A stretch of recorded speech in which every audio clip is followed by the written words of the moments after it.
Well, I'm not sure how many of you actually have taken notice of this, but when you enter the front of our church, if you look up above our beautiful front doors, you will see a beautiful piece of stained glass, a triangular-shaped piece of stained glass right above the front doors. We think it dates back all the way to 1882. But if you actually look at the stained glass, you'll see it has words on it. And what it says on the stained glass is, the Sunday School. And I love that, the Sunday School, because I think that's what we're doing here every Sunday. I feel like I am, with my homilies each Sunday, giving you a lesson. Now, we know Jesus' disciples, his students, gave him the title of rabbi. It's the Jewish word for teacher. And I think we can all agree Jesus was the master teacher. And like all great teachers, Jesus knew the importance of using stories in his teachings. Jesus knew that the spiritual concepts that he was teaching were difficult for people to wrap their minds around. They were difficult concepts to grasp. And so he knew the power of using stories in helping people to understand these esoteric spiritual principles. Now, Jesus referred to his stories as parables. The word parable comes from the Latin word parabola, which is a word that you probably remember from geometry class, okay? Parabola means comparison. These stories were used as comparison, as metaphor. They were not true stories, and Jesus didn't want us to take them literally, because they didn't literally happen. They were stories used for comparison, for metaphor. We're supposed to be understanding them symbolically. Now, the reading from today's lectionary this Sunday happens to be one of Jesus' parables, and it's known as the parable of the persistent widow.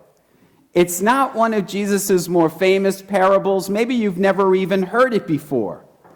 Now, most people today, even people who are not religious, they know of Jesus' other parables. Like most people know the parable of the prodigal son and the parable of the Good Samaritan, for example. But the parable of the persistent widow is not as well known. It's only told to us in Luke's gospel. And as we just heard, it's about a widow who is seeking justice. And it says that she is persistently pursuing a judge to hear her case. And the judge eventually gives in. Not because he's a caring judge, but because he is so tired of her persistent badgering. Now, for many years, I had a real problem with this parable, because I thought, is Jesus comparing God to an uncaring judge? That doesn't really seem to be the God that I know. And then, is Jesus really saying here that we have to keep persistently badgering God? We've got to keep bothering God in order to get God to pay attention to us, to get our needs met? Again, that doesn't seem to compute with everything else Jesus said about God and what Jesus had to say about prayer. So what exactly then was Jesus trying to get at with this parable? Well, interestingly enough, the writer of Luke's gospel tells us, before he even tells us the parable. I think of all the parables in the gospels, this is the only one where we get the explanation of the gospel before we actually get to the gospel. Okay? So you'll notice that the very first line that I read for you said, Jesus told the disciples a parable to encourage them to keep going and to never give up.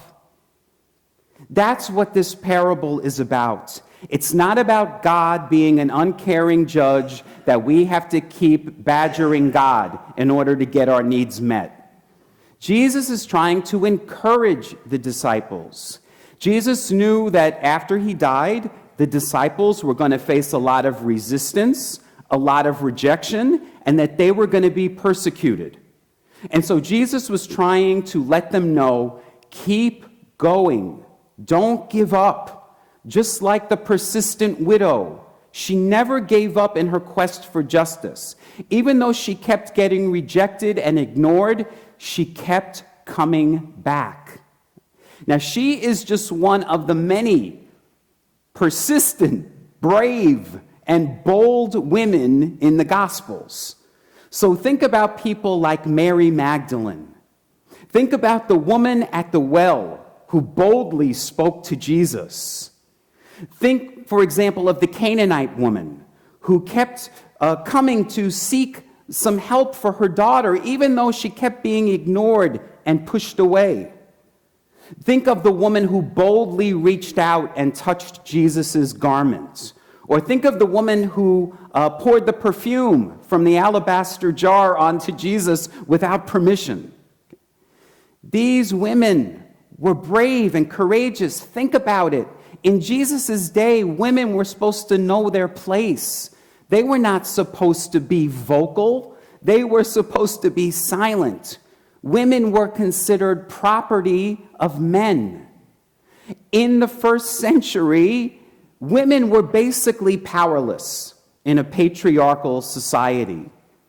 And so the persistent widow and these other brave and bold women of the Gospels, they are inspirations to all of us today to keep speaking our truth, even though our voices are shaking. Now, I recently came across a video series about these brave and bold women of the Gospels. And it was produced, interestingly enough, by a conservative evangelical megachurch. And interestingly enough, they titled this series, "Nevertheless, She Persisted." Now, of course, we've heard that phrase a lot in recent years. We see it on t-shirts and signs and posters. And during this era of the Me Too and Time's Up movements, where women are so bravely speaking their truth, "Nevertheless, She Persisted" has kind of become a rallying cry for the women's movement, which is typically something the evangelical church distances itself from. So I found that title surprising, and I also found it surprising because they were kind of implying by giving that title to these biblical women that somehow "Nevertheless, She Persisted" was a quote from the Bible. But you know it's not.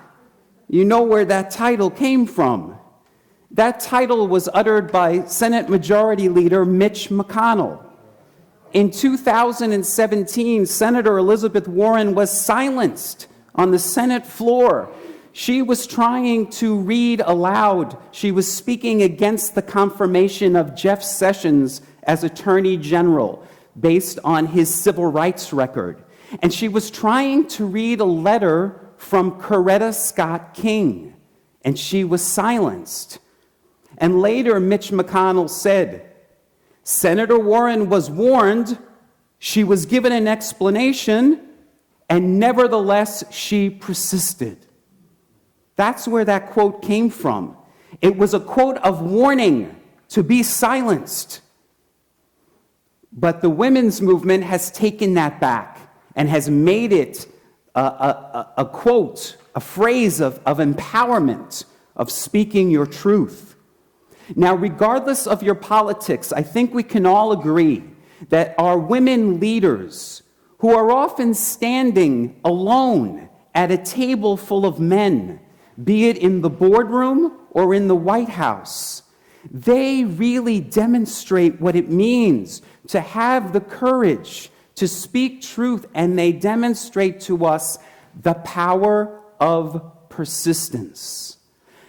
There's a writer whose name is, I want to get it right, her name is Valerie Schultz, and she wrote this in America Magazine, which is the Jesuit Catholic magazine, and she said, "Nevertheless, she persisted is a phrase we women embrace because persistence is what we do. We women persist. Isn't that our job? Throughout history, we have persisted in our quest for respect, for justice, for equal rights, for suffrage, for education, for recognition, and for making our voices heard.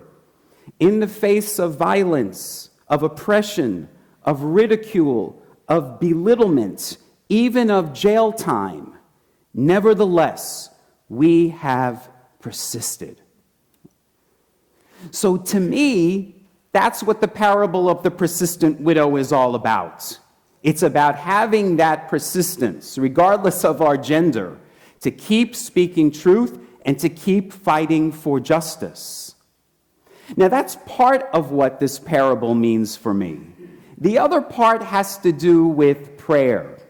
Jesus in this parable is also telling the disciples to be persistent in prayer and not to give up. Because this justice work is exhausting. I don't know about you, but the past few years, I have felt worn out.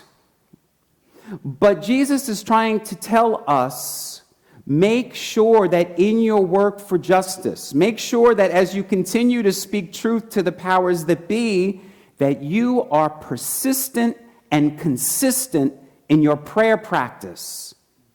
Because we have to go to the well every now and again and drink from the living water so that we can keep going.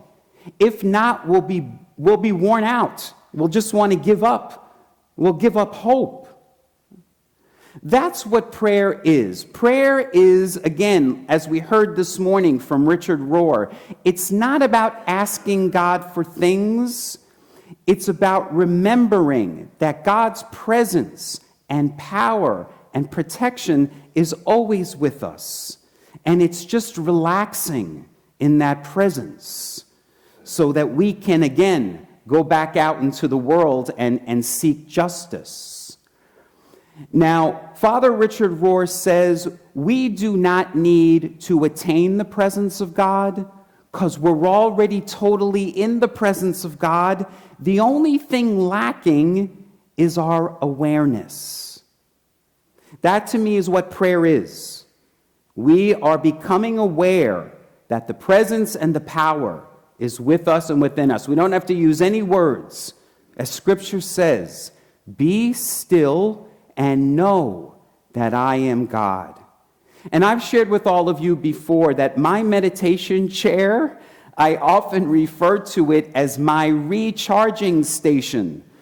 Because when my batteries are getting depleted, when I'm feeling worn out and I just want to give up, I plug in to that presence and power, which is my hope and which is my strength for the journey. So may we, as the people of Douglas UCC, as we continue to fight for justice, may we also be people who are persistent in prayer. And may we encourage one another to speak our truth and to be brave as we continue to build a just world for all. Namaste.